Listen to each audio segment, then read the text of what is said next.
তো এখন আমরা এই ঘড়িটার ব্লাড প্রেশার যে সেন্সর আছে সেটা টেস্ট করব। আমার ব্লাড প্রেশারটা মেপে দেখব যে সঠিকভাবে কাজ করে কিনা।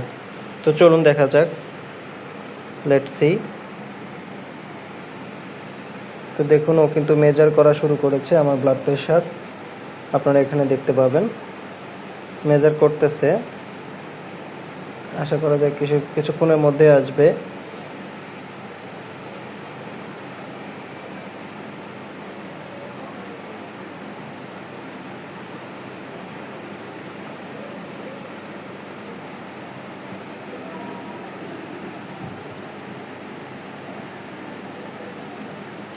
দেখুন এখানে দেখাচ্ছে 128/75 আমার প্রেশার আছে, এখন নর্মাল দেখাচ্ছে।